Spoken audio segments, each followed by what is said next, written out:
Okay, these are the steps we use to create the image and push it. So what are the steps? First, we need to create a Docker file.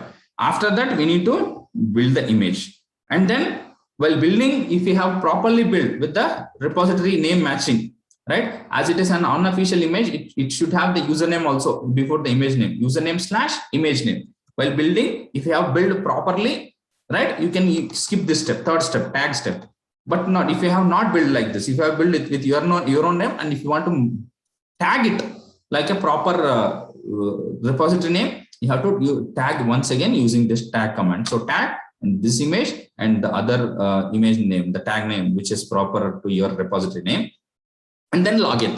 So once you log in, you don't need to log in once again to push your second or third images. Why? Because it is the credentials will be stored in Docker .docker/config.json file, right? So next time those credentials will be used. If you want to change your repository, means you want to push it into different Docker hub, then you have to re-log in once again using that credentials, right?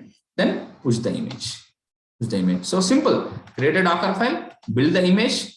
If you have properly built, skip this or else tag it, then log in, push that. Very simple, right? Can you do this for tomorrow's class? Yes, sir. No excuses. You have to, if you want to attend tomorrow's class, you have to do this assignment. Else, I'm not going to allow you. Okay, everyone, no need to give you a screenshot. Also, tomorrow, when I ask, I'll pick random names. Right? You have to show your image as in push into your Docker hub. Everyone, whoever says no, I'll remove you from the batch. Okay, you cannot attend tomorrow's class. Okay, now next, you don't need to create the repository first itself. You don't need to create. Once you log in, for example, here itself, we have built, means I want to create a new image. I have built a tag like this, right? If you try to push it, if you try to log in and push it, if the repository is not there, this push command will create a repository and paste your image there. Now I want to create one more image. I mean, the same image with a different tag.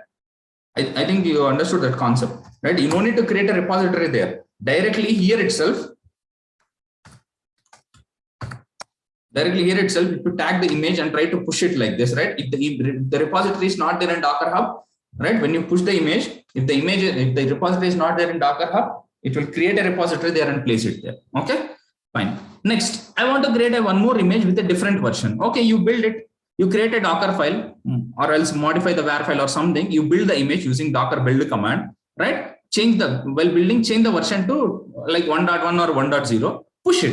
Push it again in the same repository, image name is same, but with a different tag, right? Same like this. For example, if I go to Jenkins or Hello World, whatever it is, right?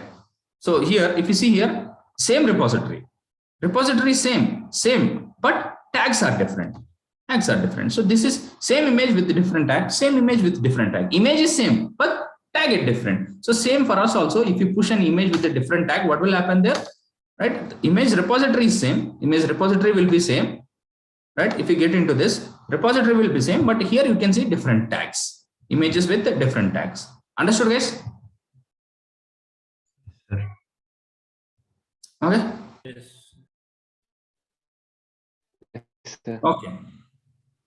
Okay, that's it, guys.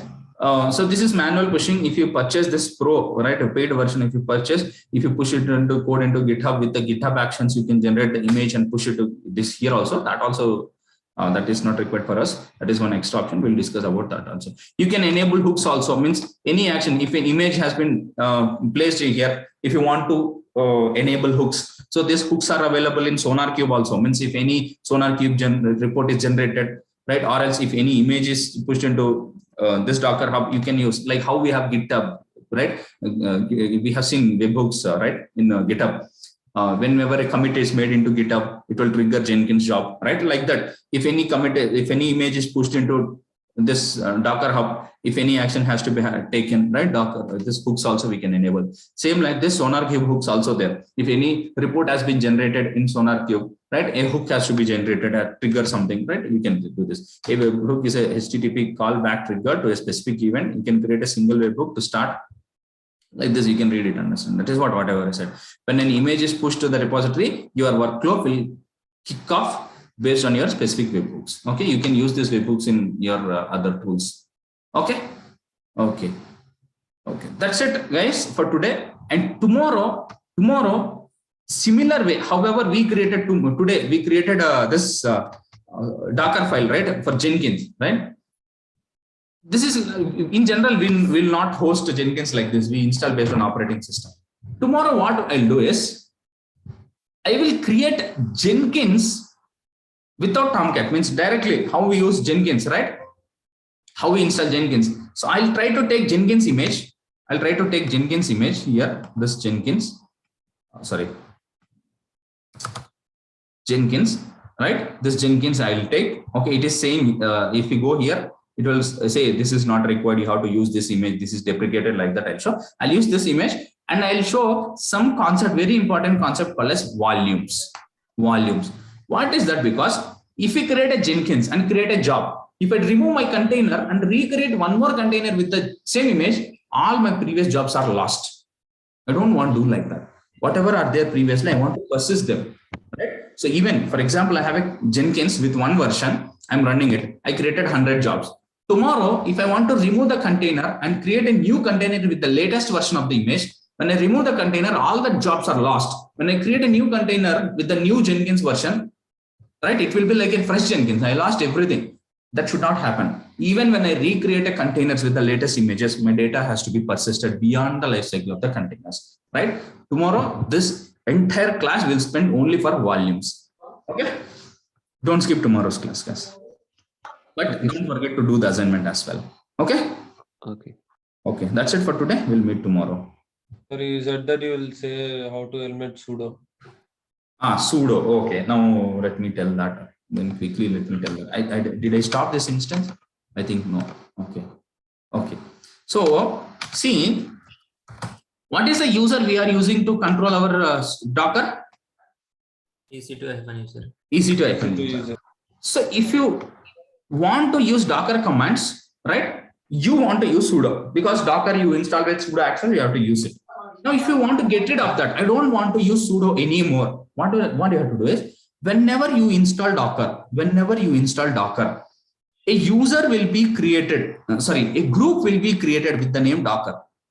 A group will be created with the name Docker. Now, this user, whatever the user you want to use to control your Docker, right? That user you want to add user -ag. What is the Docker group? Docker. Username is EC2-user. So this user, whatever the user you want to use to control your Docker, that user you want to add to a group called as Docker. So that as the user is part of the Docker group, you don't need to use sudo anymore. Understood? Yes, sir. So I added this EC2-user to Docker group. Now the EC2-user is part of this Docker group, right? So Docker minus Docker images.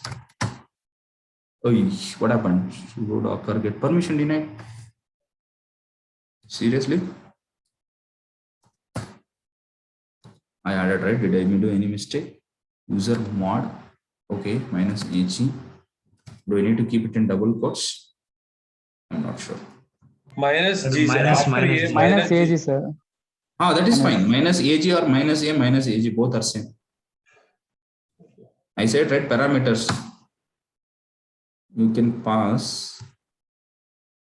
I think I need to exit and come back or what? I think I need to restart my Docker. I think I need to restart my instance. I think after this, I remember like I need to restart my instance. Let me reboot it.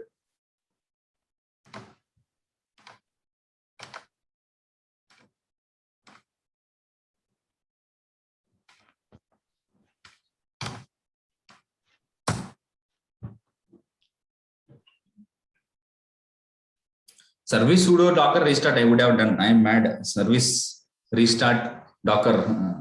Service docker restart I would have used. Sometimes the brain will not work. Instead of restarting docker, I restarted entire machine, which is a very bad approach. We should not do like this in real time. If you want to restart one application, you have to restart only that, not the entire instance. If you are restarting or rebooting your instance, it means it is a big task.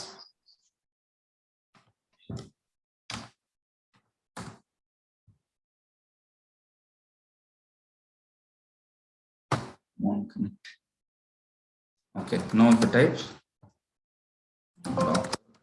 Yes. That is not working.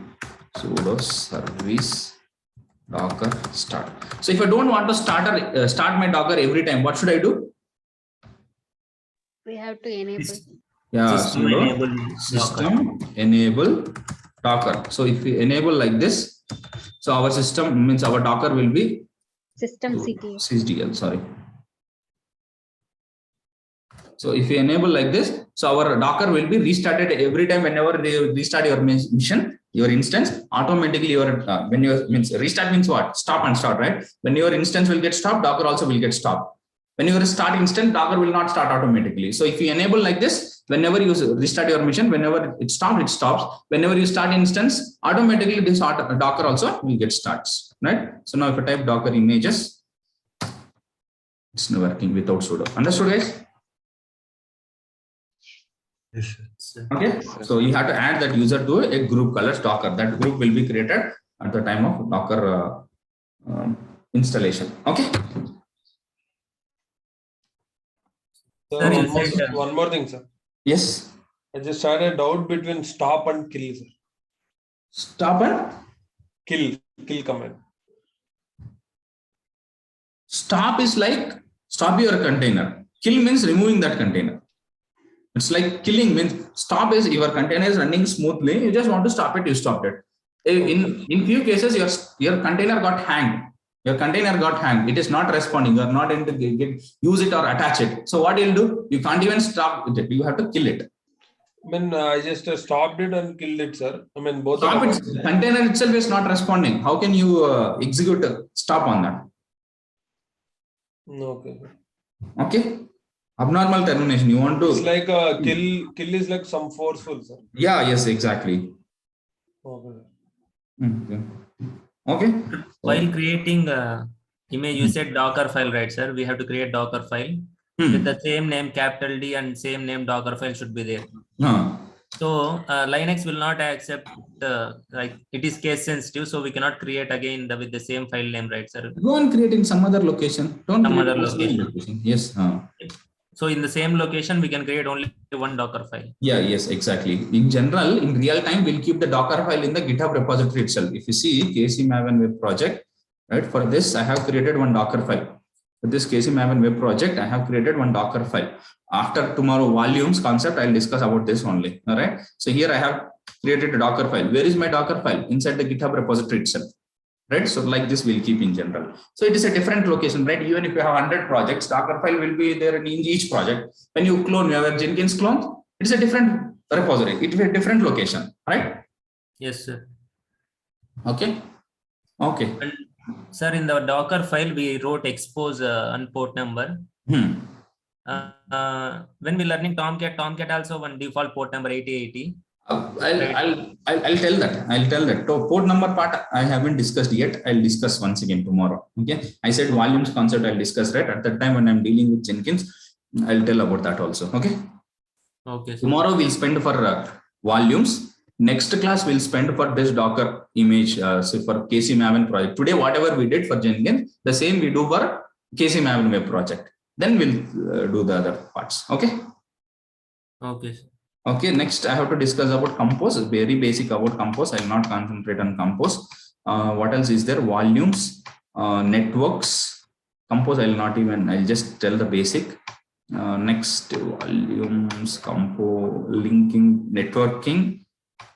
That's it. We can end up our Docker and then we'll go to Kubernetes. Maybe 3 to 4 classes I need to complete this Docker and final integration, Docker integration with Jenkins. After that, we'll complete. Okay. Yes. Sir, I got one more doubt. When we created 2 images from same Docker file, it got same ID, sir. Yeah, same image only, right? It is like a tag, a different, same image with a different tag. And it's not like a different image. So same how many actions images we written. create from a Docker file, we get same image IDs? No, using a Docker file. Okay, that's correct. Using the same Docker file. Okay. If you create image, it will be same image, but with a different tag. Okay, sir. Okay, guys. Any other questions? Sir, can you please tell about Docker truncate again? Docker truncate. Yesterday you Docker said truncate. about trunk. Yeah. When you dreamed about that or what? Trunk, amma, that trunk, that hyphen trunk. Yeah. Silly thing, yeah. See, when you try to search for image trunk, it will show only small description. When you search for an image, it will show some description about that. If you use hyphen no trunk, means it will show full description. That's it. So image description it will show, right? I can't Yes. open that image doc. What is that? Document. It will take another 2-3 minutes or 5 minutes. Okay. Hyphen no trunk means without truncating the description. Truncate meant what? Without truncate means it will show only some part of description. If you want full description, if you use hyphen no trunk, it will show full description. That's it. Okay. Okay. Any other questions, guys?